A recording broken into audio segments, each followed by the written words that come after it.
you at least have to think of yourself as a king. You got to wake up in the morning and go, it's good to be king. If you don't think it, you're never going to get the other kind. Now, the second form of sovereignty is financial sovereignty. You've got to get all of your stuff, all of your property protected so that the bad guys can't take your property away. And then eventually, physical sovereignty. That's where, I mean, we're actually there. Nobody's going to mess with you because they recognize that you're the king. We're not there yet. We are struggling to get there, but it is a struggle. And again, for some people, you may not want to struggle that hard just yet. But go through and read that at your earliest convenience. Again, maybe the next break or through lunch. And that will give you a really good idea of what sovereignty is. So now, I have a political question. I'm on page 9 of your handout at the top of the page. The philosophical question is, if we the people are sovereign, do we have the authority to violently overthrow the government if necessary? Now that's kind of a dangerous question even to ask, because you're automatically labeled an extremist and a radical. Well, so was Patrick Henry. Give me liberty or give me death doesn't sound like he's sugarcoating it. Now, the Declaration of Independence. If you haven't read the Declaration of Independence recently, do so. It is probably the most wonderful document written by humankind. And part of it says that the reason for our government is that to secure these rights, governments are instituted among men, that when any form of government becomes destructive of these ends, it is the right of the people to alter or abolish it. Not just tyrannical governments, but any government. Democracy, republic, if it's not working for you, get rid of it.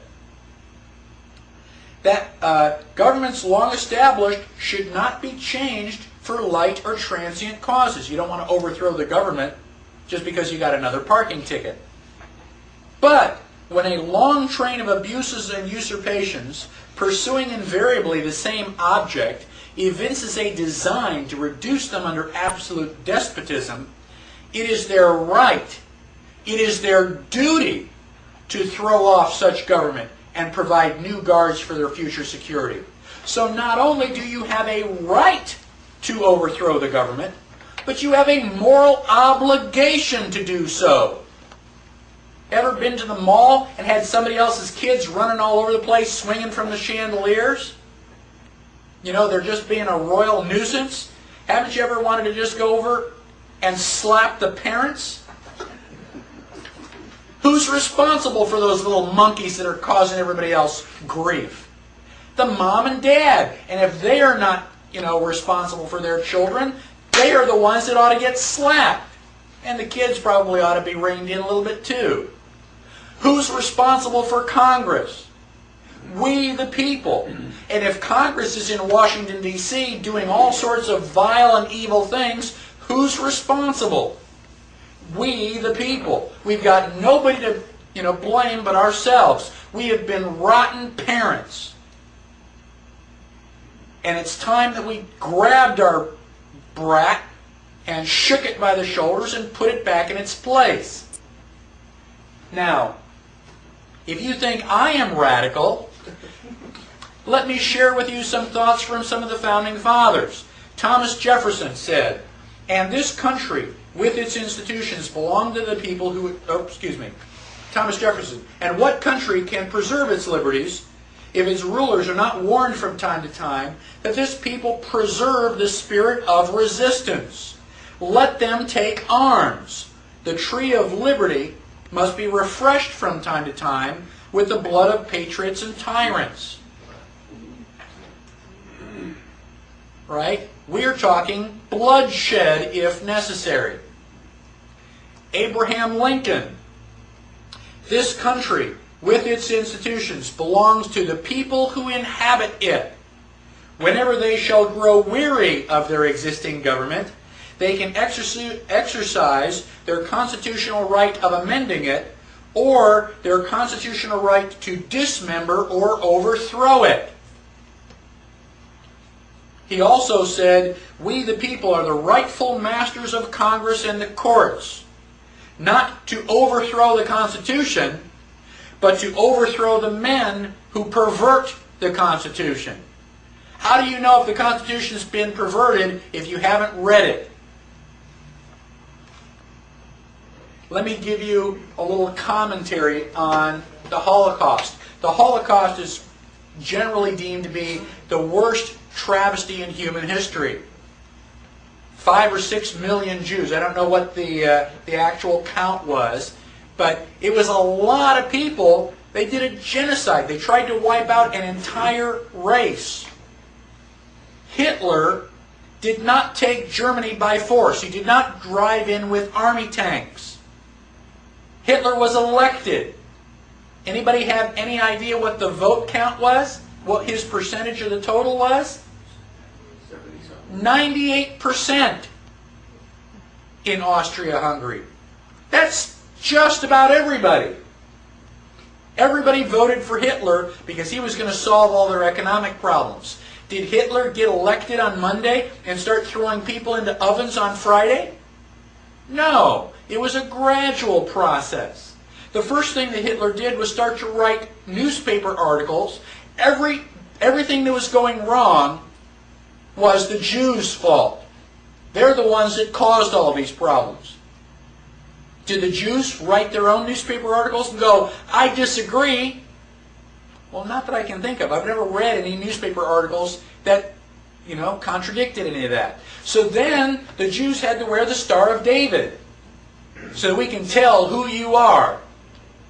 Did they say, no, that's a violation of my privacy. I don't have to tell you whether, I'm Jewish or not. No, the Jews decided, well, it's a religious symbol. We love God. We should be proud to wear the Star of David. Eventually, the Germans came in and they broke all of the windows in all of the Jewish businesses in one weekend. Saturday night was known as Kristallnacht, which is German for Night of Glass. You couldn't walk up and down the sidewalks because they were filled with glass. Did the Jews rise up and say, now, damn it, you're violating my property. You shouldn't do that? No. Gosh, we don't want to make the Germans any madder than they already are. We want to just kind of go along to get along. Don't piss them off. They've got guns. Eventually, the Germans are loading them up into cattle trailers on the train. Where do you think you're going? On vacation? Where do you think they're going to take you? Well, now you're cold and naked and they're walking you into the ovens where you're going to go to mass execution. Is it time now to raise your hand and say, I tend to disagree with all of this? Bang! You're dead. It's too late to complain. You should have complained at the beginning when you at least had a chance. My question to you, and I don't expect you to answer it, just think about it in your head. How bad do things have to get before you do something? Do they have to take away all your property? Do they have to license every activity that you want to engage in? Do they have to be throwing you on cattle cars before you start to say, now wait a minute, I don't think this is a good idea? How long is it going to be before you finally resist and say, no, I will not comply? Period. That's a different answer for each person. Ask yourself now, because sooner or later you're going to come to that line, and when they cross it, what are you going to say? Well, okay, cross this line. Okay, now cross that line. Okay, now cross this line. And pretty soon you're in a corner. Sooner or later you've got to draw a line and stand your ground. whether anybody else does or not. That is what liberty is all about.